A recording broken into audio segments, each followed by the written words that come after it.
Hola, los saluda Verdad Metalera.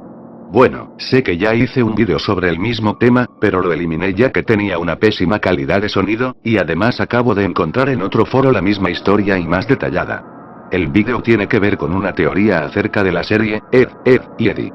Esta serie fue una de las que disfrutaba en mi infancia viéndola por Cartoon Network, y cuando leí el relato al principio me quedé sorprendido.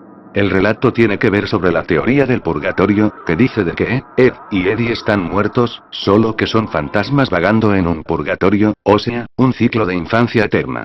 Ahora, para los que no saben qué es un purgatorio.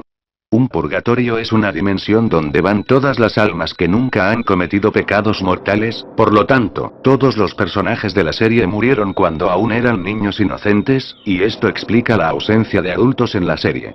Algunos dicen que murieron por las constantes explosiones de bomba que había en los Estados Unidos, mientras que otros dicen que murieron en distintas épocas a causa de enfermedades, asesinatos, violaciones, etc.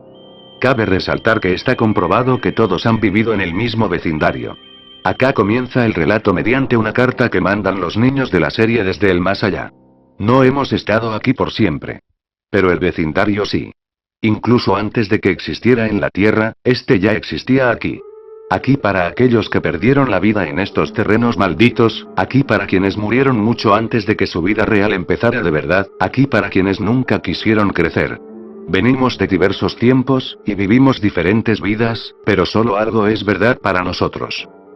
Vivimos en el reino terrenal del vecindario en algún momento de nuestras vidas y morimos antes de que nos llegara la hora. No recordamos mucho de nuestras vidas en la cerrada desde que el último miembro del grupo vino, y no recordaremos este momento cuando venga el próximo, pero esto es lo que sabemos. Rolf fue el primero que llegó aquí. A diferencia de nosotros, nació en tierras lejanas, e incluso en el más allá no ha olvidado su vida en el viejo mundo. Vivía en el vecindario antes de que lo construyeran. El hijo de un pastor, él y el resto de su familia vinieron a iniciar una granja en estas tierras que pronto se convertirían en el lugar en el que todos residiríamos eventualmente. Murió en 1903. Mientras atendía a los animales de su familia, el toro escapó de su corral y al intentar detener a la bestia, Rolf fue pisoteado hasta morir. Por eso, incluso si trajo a muchos animales con su espíritu, eligió no traer el ganado. Continúa con el negocio de la granja todos los días, pero no dudaría en abandonarlo para jugar con otros niños del vecindario. Johnny fue siempre un niño solitario. De hecho, Rolf se volvió su primer amigo humano cuando vino al vecindario tras morir. Sus padres se mudaron a los terrenos que habían sido la antigua granja de la familia de Rolf. Sin ningún niño cerca y sin trabajo de campo para ocupar su tiempo como lo hacía Rolf, Johnny comenzó a imaginar muchas cosas. Así nació Tablón, y juntos viajaron por la campiña escalando árboles y metiéndose en problemas. Lamentablemente, esto no duró mucho, pues unos años después Johnny enfermó. En 1922 murió tras una larga batalla con la tuberculosis. Vio a su amigo Tablón junto a él mientras daba el último aliento. Incluso ahora en la otra vida y sin una campiña en la cual jugar, Johnny aún pasa mucho tiempo jugando en los patios traseros y las calles.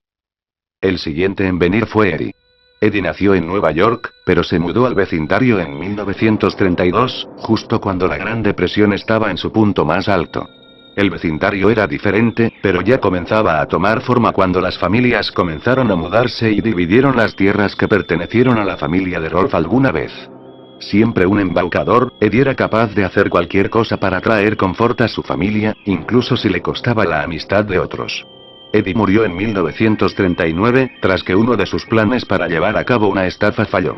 Se ahogó tratando de cruzar el río local, mientras huía de un grupo de niños enojados a los cuales intentó engañar. Incluso en la otra vida, sigue persiguiendo al poderoso dólar. Sarah y Ed llegaron poco tiempo después de que eso ocurriera. Para finales de los 40, el vecindario ya casi tenía la forma de los clásicos desarrollos suburbanos que se volvieron populares tras la Segunda Guerra Mundial.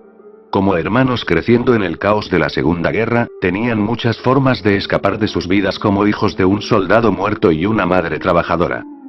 Sarah se volvió enojona y controladora porque trataba de asegurarse de que todos a su alrededor supieran que estaba a cargo, todo al intentar copiar el modus vivendi de su madre trabajadora. Ed, por otra parte, era todo lo contrario.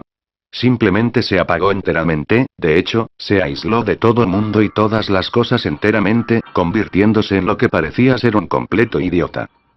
Ed eligió involucrarse en las películas de monstruos y cómics que aparecieron tras la guerra. No tardó mucho para que en 1953, Ed y Sarah murieran en un choque de automóvil mientras su madre los llevaba a ver a sus abuelos. Natch llegó un tiempo después de Sarah y Ed. Natch era una hija de las flores, nacida de una pareja de hippies que llegaron al vecindario a finales de los 60. Era una niña naturalmente hermosa que siempre sabía cómo obtener lo que quería de niños y hombres. Vivió rápidamente, y disfrutaba coquetear y jugar por el placer de hacerlo.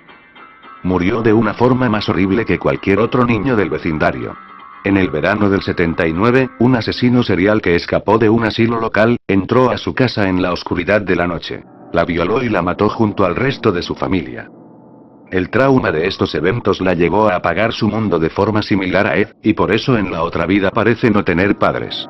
Esto le da mucho tiempo para salir y divertirse tanto como quiera. No tardó mucho para que Double D se uniera al resto del vecindario.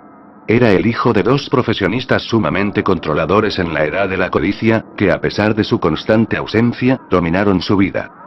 Gracias a esto, Double D se convirtió en un intelectual, así como una figura tímida y débil.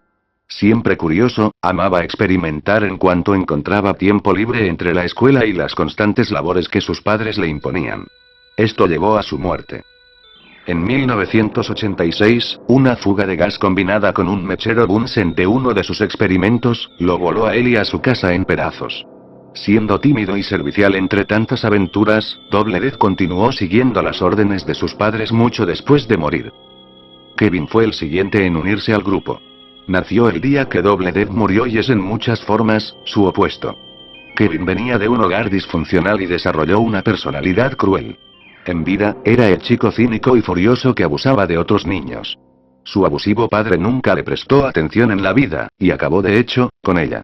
En una furia ebria, su padre lo molió a golpes tras que Kevin intentó confrontarlo. Murió en su camino al hospital en el invierno de 1999. Su padre pasó el resto de la vida en prisión. En el más allá, Kevin cambió todo al grado opuesto.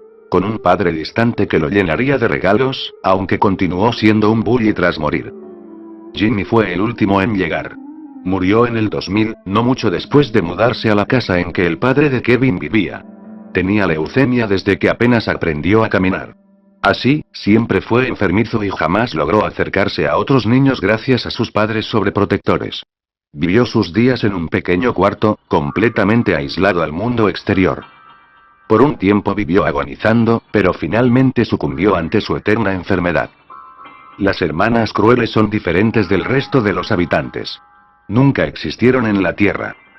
De hecho, son hijas de demonios no muy distintas a las súcubos de la mitología humana.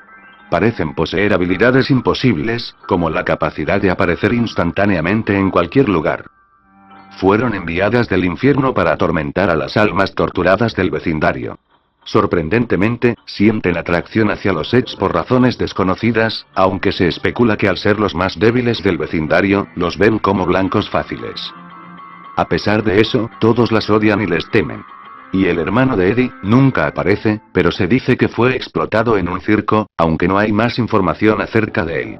En conclusión, toda esta teoría me parece falsa, ya que en la Wikipedia busqué información sobre esta serie, y en la parte donde dice trama, nunca dice que son fantasmas. Además, lo crearon los fans de la serie en un foro de joda, por lo tanto no es muy creíble. De alguna u otra forma me gustó el relato y estuvo muy buen estructurado. Antes de irme le dejo un saludo a MS0435 Jesús, a Mr. Sasori 1000, a Zeus 134 Jojojo y a Wice Loquendero. Saludos y hasta la próxima.